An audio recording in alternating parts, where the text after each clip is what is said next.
balita, no? Na pumutok ngayon. Ayon sa report, mga sangkay, itong mga sundalo o Armed Forces of the Philippines na bad trip na. Dahil po siseryosohin daw po nila ang pag-iimbestiga sa grupong nasa likod ng patuloy na pagpapakalat ng mali-maling impormasyon sa hanay ng militar para po mga sangkay magkaroon o magpasabog ng dibisyon sa ating bansa. Alam niyo naman siguro kung sino-sino ang mga yan, no? Karamihan sa mga yan, mga DDS. Kaya ayan, mga sangkay, yari sila ngayon. Muling binalaga ng Armed Forces of the Philippines ang recycled fake news laban sa kanilang hanay. Gaya na. Samantala, muling tutulong ang AFP sa pag-inspeksyon sa flood control projects. Yan ang ulat ni Patrick De Jesus. Isang grupo umano ang sinasadyang magpakalat ng mga maling impormasyon laban sa Armed Forces of the Philippines at sa buong security group bilang bahagi ng crisis narrative. Hindi rin itinuturing ng AFP na isolated incident ang mga lumalabas sa pahayag na tila orchestrated at may synchronized pattern. Isa sa tinitingnang layunin ng paulit-ulit na misinformation ang pagkakaroon ng pagkakawatak-watak sa hanay ng militar. Alam nyo naman siguro, mga sangkay, kung sino-sino ang mga nagpapakalat niyan. Siguro it's time, no, para may sampulan itong mga militar natin. Kasi hindi po titigil yung mga yan, mga sangkay, kung sakasakaling wala pong mapapanagot. Kasi kaya nga po sila namimihasa eh.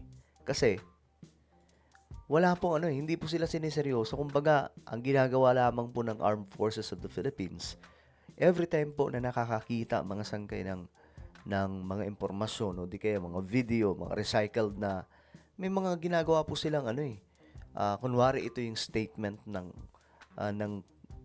militar, mag-aaklas na daw. Ito yung statement ng militar, tatalikod na yung mga military kay PBBM. So doon pa lang mga sangkay, alam po natin na maling-mali na yun. May isa nga pong, 'di ba? May isa pong sundalo mga sangkay na may mataas na posisyon na naloko po ng mga DDS. Dahil sa kaka-fake news nila, nakakuha yung loob mga sangkay ng taong yun. Kaya yung mga sundalo, I know naman, majority sa kanila hindi po magpapadaya. Pero, kung mayroon mang naloloko ngayon sa mga kwento ng mga DDS, mag-iingat kayo. Yung mga taong yan, wala pong magawa sa buhay yan. Wala pong ibang ginawa yung mga yan, kundi manggulo sa Pilipinas. Gusto lang po talaga nila na, kumbaga, maalis si BBM sa pwesto, ba't di na lang nila hintayin? Malapit na yung 2028, di pa sila napapagod, di ba? Pambihira. At nag-udyok ng galit sa publiko kaugnay ng pinaplano na malawakang protesta sa February 25 kasabay ng People Power Anniversary. So kung makikita nyo, it seems to be part of a script that is designed to erode public confidence in our military leadership. Kailangan natin tanungin yung timing nito, content nito, and yung sheer pag-amplify nitong mga information na lumalabas sa social media. And this narratives is following a script-like pattern across different platforms. Seryosong iniimbestigahan ng AFP ang mga nasa likod ng maling naratibo, kasabay ng pagtiyak sa pagiging profesional ng mga sundalo. Gusto pala talaga nilang guluhin ang ating bansa. Kasi paparating po yung February, may magaganap na naman po ng mga kilos protesta. Dito na naman po nila pasasabugin yan. Walang kapagod-pagod yung mga to. Hindi kami nagpapadala sa ingay at patuloy nating tutuparin ang ating mandato. So ipagtatanggol natin ang ating mamamayan, pangangalagaan natin ang katotohanan, at pananatilihin natin kapayapaan at katatagan ng bansa. And over and above that, ang gusto nating ipaalam sa ating mga kababayan na maging mapanuri nga tayo. Alam niyo mga sangkay, mga sundalo, bakit ganyan?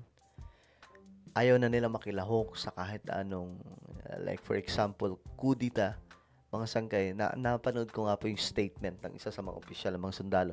Even General Browner, yung AFP chief, sinabi po niya na, kumbaga, ano ba nangyari after po ng mga kudita? After ng mga ng mga pag-aaklas ng Armed Forces of the Philippines, yumaman ba ang Pilipinas? After po ng, di ba, nagkaroon ng kudita nung panahon ni Marcos, panahon ni Apo Lakay, ano ba nangyari? Gumanda ba ang buhay ng mga Pilipino? Nung si Corazon Aquino nang naupo? Nung nagkaroon po ng mga kudita mula po kay Corazon Aquino up to the rest, mga sangkay ng mga presidente, kay Gloria, ano ba? Gumanda ba ang buhay ng mga Pilipino? Di ba wala? Nagagamit lamang po yung mga sundalo sa kalukuhan nitong mga politicians. So now, natuto na yung mga sundalo. Kaya sabi nila, hindi na kami magpapauto, hindi na namin gagawin kung ano po ang ginawa na pagkakamali noon ng kanilang mga kasamahan. Kasi ginagamit lang po talaga sila sa politika nitong mga buwakang politiko. Isa sa target ng paulit-ulit na fake news, si AFP Chief of Staff General Romeo Browner Jr. Kabilang na rito ang sinasabing paglabag sa honor code ng Philippine Military Academy na muling pinasinungalingan ng AFP at kanilang tinawag bilang inventong kwento para dungisan ang reputasyon ng isang senior military officer. Isa pa sa pinabulaanan ng AFP ang umano'y pagtanggap ng 15 billion pesos sa ghost projects mula kay dating House Speaker Martin Romualdez sa ilalim ng TICAS Infrastructure Program.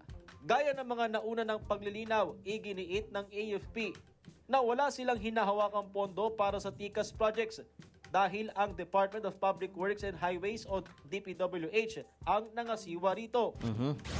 Samantala, muling tutulong ang AFP sa pagsasagawa ng repeat inspections ng flood control projects. Kasunod na rin ito ng isiniwalat sa huling Senate Blue Ribbon Committee hearing na may ilang proyekto na mali ang ibinigay na coordinates.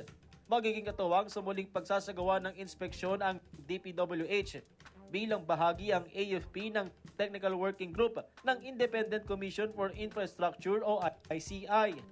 So dahil nga kalat no ang inyong sandatanging lakas ng Pilipinas all over the Philippines, mas magagawa natin itong investigation in tandem. So mas mapapabilis siya kasi sabay-sabay. So we have our engineering brigades or engineering battalions. They are already in the field and Galing, no? Kompletos serkados talaga itong Philippine Army natin eh.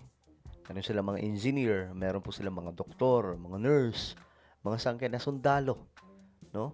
At ngayon, dahil marami din po mga sundalo, mga engineer, tutulong sila sa pag-inspeksyon sa mga proyekto, kung ito nga ba ay substandard, ghost projects.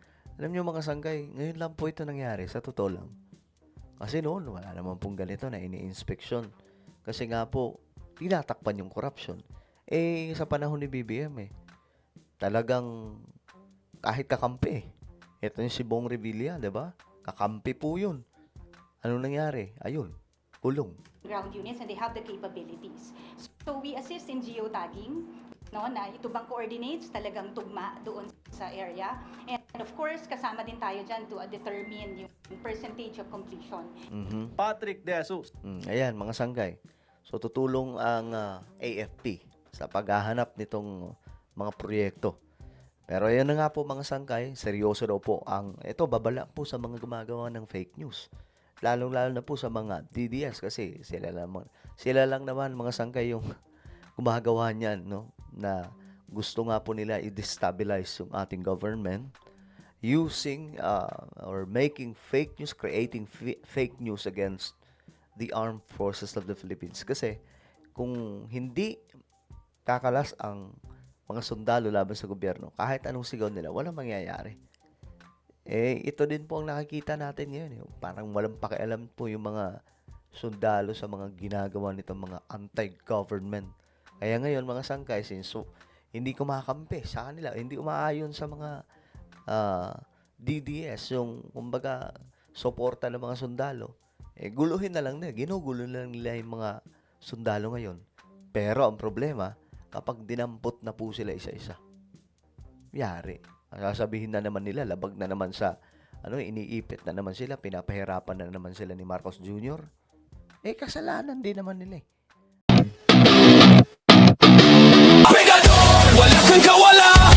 Brigador, kayo ay